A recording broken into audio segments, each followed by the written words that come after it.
kez kelген еді, мына тіркесті көшіріп алайық та, 15-ке алып барайық енді. Мінекей қараңыздар. Әлләзин, мына әлләзин тұр, кафару. Бірдей ғой қараңыздар, Бірақ мынаның басында ләм якун келген еді. Мынаның басында инна келді. Ләм якунде есімді сөйлемге басына келетін көмекші етістік. Инна да есімді сөйлемге кіретін насх харфтері болып саналады. Инналлазина кафару мин ахлил китаби вал мушрикин. Қай кәпірлер? Кітап иелері және Аллаға ортақ қосушылардан болған кәпірлер дегеніміз ғой. Инналлазина. Кафара етістігін бұрында өткенбіз. Кафара якфуру, кафару деп көпше түрде келуі, әлләзин көпше түрде келуіне байланысты. Сонда мына жердегі уауымыз әлләзинді білдіріп тұр. Кімдерден құралған? Әшрака етістігі 4-ші баптағы. Әшрака юшрик, әшрик, ишрак, мушрик. Бізде мушрикун, мына жерде уна деп көпше түр келді. Алайда мен басында мен болғандықтан мен әл мушрикин. Yani aslında min ehlil kitabi деген geldi birinci қараңыздар. Min ehlil kitabi. Wa degендіктен бұл да мәжрур деген сөз. Мушрикун болмайды уже. Мушрикина болып кетеді. Басындағы min бұған да әсер етіп тұрғандықтан серік қосушылар.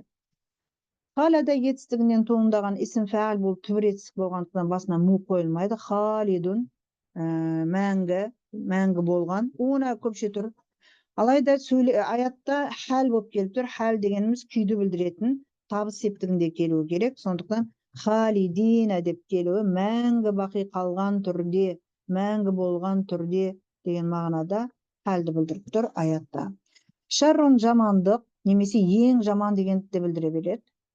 Шаррул бария дегенде жаратылғандардың ең жаманы. Тек қана жамандық емес, сол сияқты ең жаман дегенді білдіреді. Нарун, от, тозақ, жаханнам тозақтың аттарынан бірі. Бария жаратылғандар, мақлұқаттар. Бізде әл-бария деп келіп тұр. Одан кейін шаррул бария немесе хайрул бария. Бірінші аятта хайрул бария деп келген еді. Орындар ауысып кетті ма мұнда аяттардың? Мына жерден тексеріп өте салайықшы. Бірінші шаррул бария, одан кейін шаррул бария, одан кейін хайрул бария. Дұрыс, шаррул бария алдымен келген екен аятта. Бұл енді жағаға айтып отқандай слабары дейік. Нестағыз білла, инналлазина кафару сауаун деп кеткен кезде, инна дедік, тоже есімді сөйлемге кіретін қосымша ғой. Инна. Алайда келген кезде есімдің мәнсуб жасайтын еді, естеріңізде болса, инналлаха деген сияқты. Әлләзина өзгермейтін сөз болғандықтан, исму инна дейміз, алайда толық ираб жасасақ, фи махалли насби исми инна дейміз. Мынау сыла сөйлемі. Мен хәл деп аударатын, алайда біз минул баяния деп атаймыз, кімдерден құралған, мен әхлил китаби вал мушрикин. Дейін мұптадамыз, яғни иннаның есімі жалғасты қыздар. Мына жерге дейін есім мынау негізінде. Иннаның есімі, яғни сөйлемнің бастауышы дейікші. Ол мына жерге дейін жалғасып тұр. Хабарымыз болатын болса, финар, отта. Шебе жүмле түрінде келіп тұр хабарымыз. Aslında yakununa, yaqauna, mesela yakununa деген бір түсіп қалған хабары бар. Сонымен байланысты харфу жар деп қаралады иғрабында. Финар, қандай нар? Жаханнама, изафеттік тіркес. Тәнвинсіз сөздер, мынандай у деп бітетін, ілік септігінде келгенде фатхамен келеді. Финари жаханнама, жаханнамның отында. Кімдер?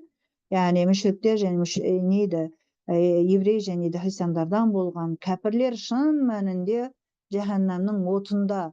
Қандай күйде? Якунуна, қандай күйде? Халидина, мәңгі бақи қалған күйде.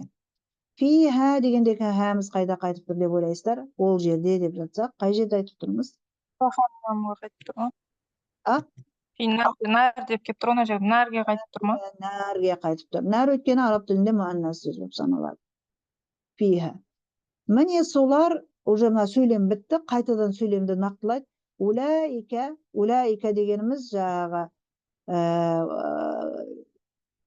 христиандар мен еврейлер және де мүшриктер. Хум шаррул бария. Міне олар жаратылғандардың ең жаманы. Ең шәрлісі дегені ең зұлымдық жасайтын, ең іштеріндегі ең жаманы деген мақсатта. Негізі мына жерге хумды қоймасақ та болатын еді. Улайка десеңіздер, улайка мубтада, шар хабар еді.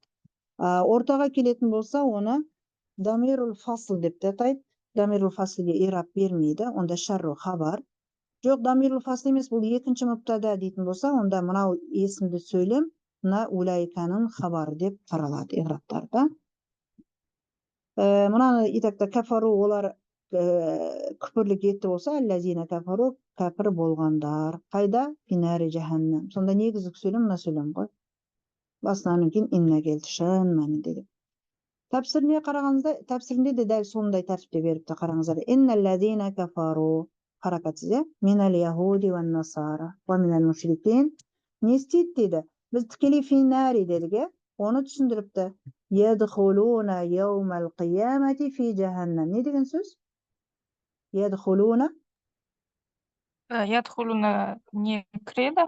Кіреді, яумал қияма. Қандай күйде? Мәкисина, қалған күйде. Қай жерде? Фиха, ол жерде. Әбәдән. Сонда мәкисина. Әбәдән деген сөз аяттағы халидина дегенде түсіндіріпті. Мәкәсі қалу деген. Әбәдән мәңгі бақи. Улайка міне солар, хум тағда не қылып тұр, ударение жасады. Міне солар, шаррул халиқа. Халиқа синоним, жағы бәрия. Жаратылғандардың жаманы. Не үшін? Ли куфрихим билля. Аллаға иман етпегендер үшін. Күпірлік еткендер үшін. Ету үшін емес, еткендері үшін. Бұл ләміс сәбәп бұл. Ва такзибихим расулаху. Пайғамбарын өтірікке шығарғандықтары үшін. Мұның басында да бір ли бар деп ойлаңыздар. Осындай түсініктеме берілді.